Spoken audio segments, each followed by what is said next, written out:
Well, that's certainly an eerie title screen. Hello everyone and welcome to Let's Play the Game Gear Shinobi 2, The Silent Fury. Starting off, we actually have a continue screen this time around, which I think this game uses passwords, and we even still have the stage select from the first game. And you might notice now every stage has two things to its little icon there. Not only does it have the Shinobi in question, it has a weird little crystal thing. We'll talk more about that later this very part. Starting off, whichever stage you choose first, you're always going to start off as the red Shinobi, who I believe the manual still name drops as Joe Musashi. Ability-wise, he's the exact same as he was in the first game. He's super close-range attacks. Nothing really special about him otherwise. The only thing they changed about him, and a couple of the other Shinobi really, is his tech now does something different, which you still use from the pause menu, by the way. Again, for those who don't remember, button 2 is jump, button 1's attack, menu is the start button, and you do all this stuff from there, be it switching Shinobi or otherwise. Whereas in the first game, the red Shinobi's technique was more or less an earthquake that could, I think, kill some enemies and break certain blocks. They have instead changed red's ninjutsu to be more or less a teleport move that will either take you back to the start of a stage, or if you destroy a certain box in the stages, to where that box is, usually right in front of where the boss room is. Also, the building level is probably the most straightforward level in the game to start off with, as it's just a straightforward path to the boss room. That's a teleport block, by the way, so now if we use teleport, we'll go right here. With that said, we're already on to the first boss, the worm from Metroid Zero Mission. This thing is actually a pretty easy fight. It'll move about 3/4 of the way across the screen in one direction from left to right, at which point, on the final piece of its little movement, it'll drop a bomb that'll make us 5-way spread shot. Best way to dodge that, just stick in the opposite corner from where it started. So since this thing's moving left, I want to go to the right-hand corner of the screen and duck, just to avoid any other potential problems. And then repeat. You can only hit its head, so you need to be pretty close with your shots, but you can still get in maybe 3 to 4 hits every single time it starts moving, depending on where it starts, at least. Easily the easiest boss in the game, without question, really. Oh, hi, Pink. Where's the pink crystal? It must be here somewhere. That goes into the major change. Secret bonus, by the way. I actually don't know what that means. I think that means I got through without getting hit. Maybe? I don't know. The biggest change between Shinobi 1 for the Game Gear and Shinobi 2 for the Game Gear, our goal is not just to get our ninja friends back. It's to get those crystals you can see on the level selects. Once you get all 4 Shinobi and all 4 of those, you're on to the final stage. Ability-wise, Pink is relatively unchanged. They still throw a bomb that can do 2 damage if you hit them at the very bottom of their sprite. They can still cling to ceilings. I think the only thing that is changed, if at all, is their ninjutsu? No, wait, no, it's the exact same still. It allows you to light up certain areas, although I think it no longer will freeze enemies nor lower the water level in certain areas. That's just straight up gone because that was dumb. Either way, the level I chose to take on next is the building. I'm more or less going for the Shinobi, for the most part, to start in every stage. Until you at least have 3 Shinobi, I'd say, that's when you can really start taking advantage of their individual abilities and start working your way towards most of the crystals along the way moving forward. There's gonna be some active backtracking in this game, because compared to Shinobi 1 for Game Gear, which I compared more to Mega Man in its stage selection mannerisms, this game is closer to Tails Adventure and a lighter Metroidvania, in that you need to find your way around in the stages in order to find everything you need to continue. With that said, because of certain factors, it's also a much easier game despite that. Like I said, the only game I'd say is easier than Game Gear Shinobi 1 is Game Gear Shinobi 2. This is the easiest Shinobi. Well, maybe Cyber Dancer, or no, Cyber Shinobi on Master System, but that's easy less so because the game itself is easy. It's more so easy because of what they tried to do versus limitations. Either way, boss of the building area, or is this construction area, is a spider bot. This thing's got 2 attacks. It'll drop a bomb that'll put fire towards your direction, which you can jump over, or it'll shoot out 5 little green dots, no, 6 little green dots, 3 in each direction that get slowly closer to the main body. The thing you need to watch out for the green dots is that they themselves don't only hurt, so does the residue they leave upon landing, rather. So you need to be pretty quick about dodging them. Either go to either extreme side of the spider or just hide beneath the center of it. At which point, hey, we get yellow. Cool, it's dead. Yellow has some changes compared to Shinobi Game Gear 1. While they can still walk on water and their ninjutsu is still, I want to say it was called Ikazuchi in Revenge of the Shinobi, the one that turns you invincible for a short period of time. As we go to the canyon, we'll see their attack has been changed. No longer is it a little Kamehameha, Hadouken, Mega Man charge shot sort of deal. It's instead a windmill shuriken, which you throw forward and then it returns to you. With that said, it's got a lot of range, and it can hit enemies twice, technically, because it'll hit them on the way back. But it's also super slow, as you can't throw another shuriken until the one you've thrown returns to you. With that said, it does at least have some extra toolkit, and that you can at least throw it vertically as well. So if there's an enemy above you causing some trouble, just switch to yellow. Now, since we have yellow, we can actively explore all of the canyon stage instead of just heading to the right towards the boss fights in order to find ourselves the crystal in this stage. By and large, none of the crystals, I'd say, are super well hidden. As long as you find the path that makes you go, okay, I need this ninja ability to go here, and follow that path from there, as long as you check every corner, you should find it no problem. Also hidden in every stage, like in Game Gear Shinobi 1, is a health extension, except this time around it looks like 2 bars rather than a box fight. Box fight? Instead of a box, rather.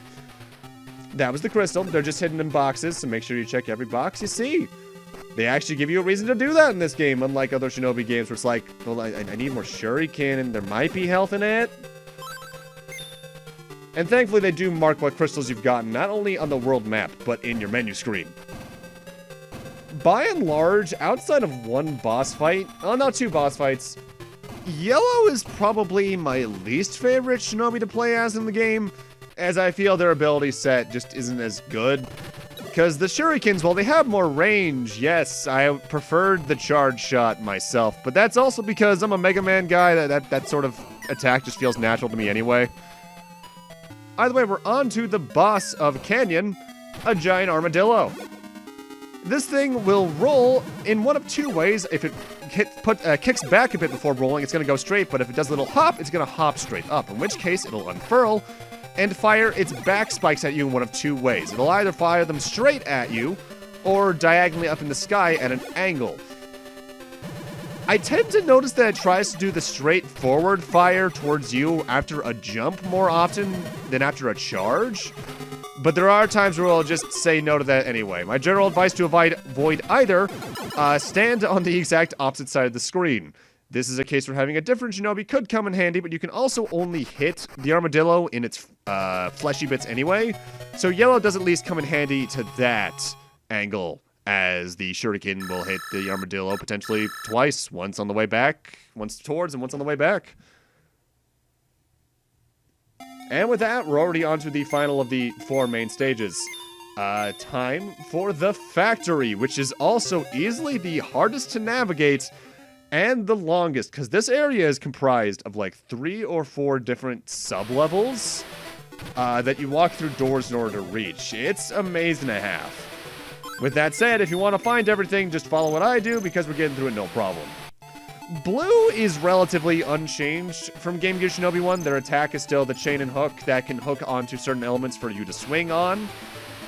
And their ninjutsu is still the tornado attack that allows you to hover and fly above certain areas. With that said, unlike Game Gear Shinobi 1, where I believe it's required to use at least once to beat the game, depending on your path in the final area, Blues...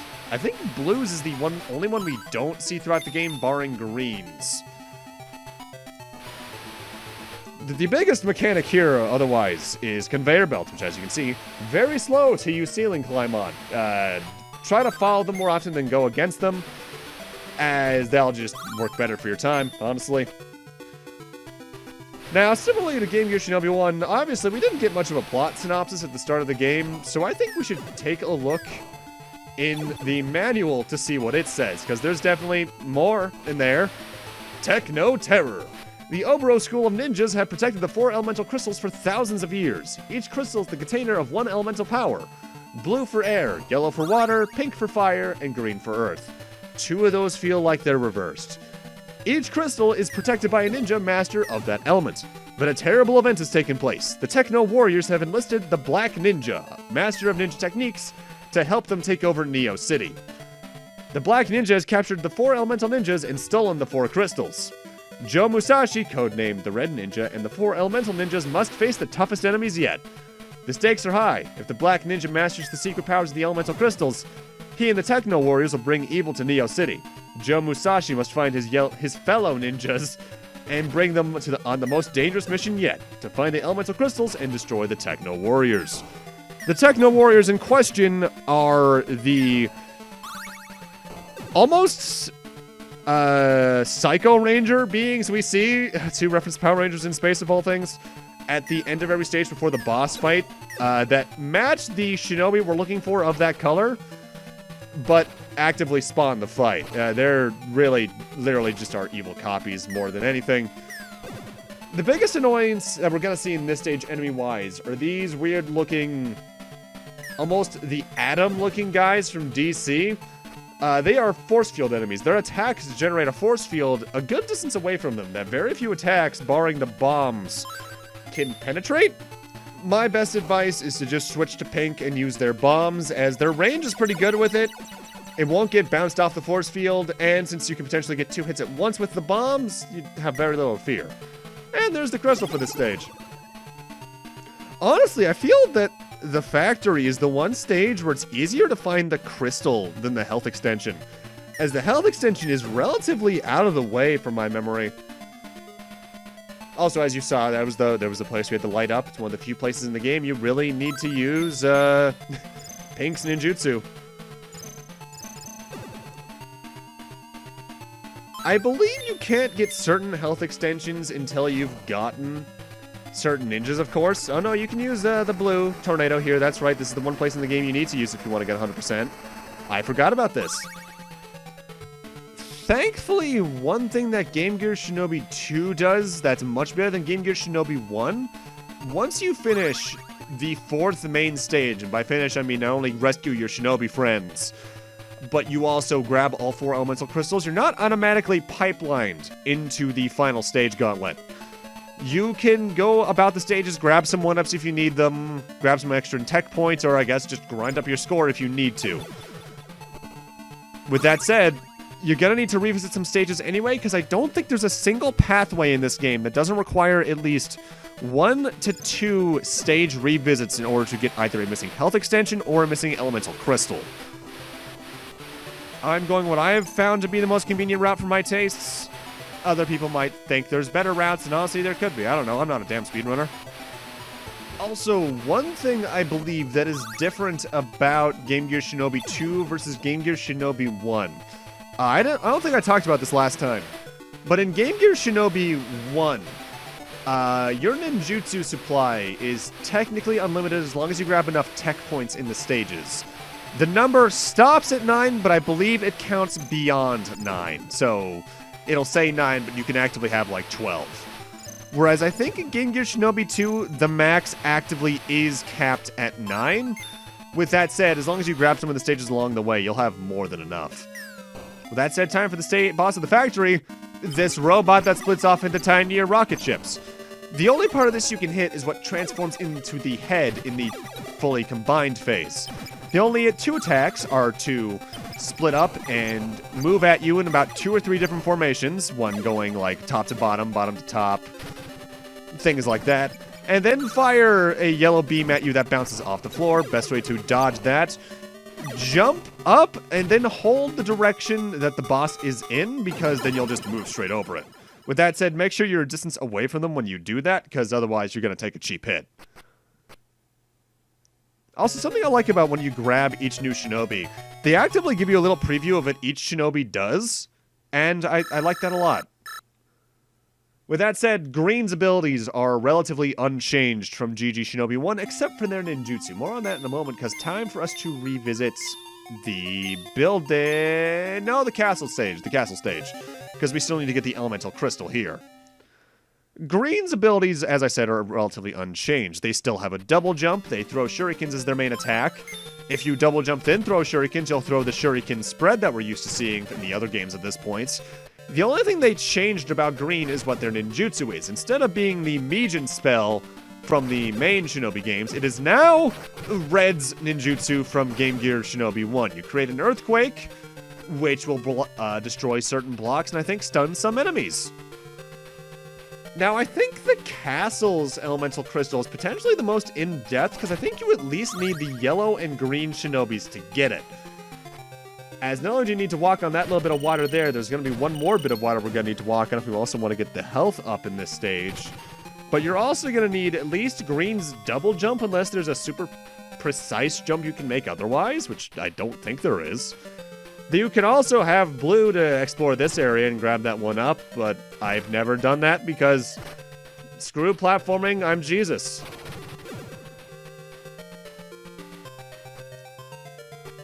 I do appreciate that they wanted you to explore the stages a lot more in this game compared to Game Gear Shinobi 1. Because Game Gear Shinobi 1 was essentially what if a Shinobi game had Mega Man stage selects, while also meaning you could potentially miss out on some important items. It didn't really do much to the overall game feel. In this game, I feel going after the ninjas actively, or at least in a certain order, actively helps you explore better, as there's so much more stage that opens depending on the case. With that said, don't get me wrong, these stages are still relatively small. With that said, most of the game's length is, again, the final stage. We'll get more into that next part. It's not as long as Neo City was in Game Gear Shinobi 1, but still long. Either way, once you grab either the elemental crystal or health extension in the stage and you're done there, you still need to leave the stage somehow. That's why the teleport blocks are there. You use the red shinobi's ninjutsu, you go into the boss room, and you're out of there. But with that, I'm gonna need to end this off here. Thank you guys for watching, and in part 2, the end of the game once again. See you guys then.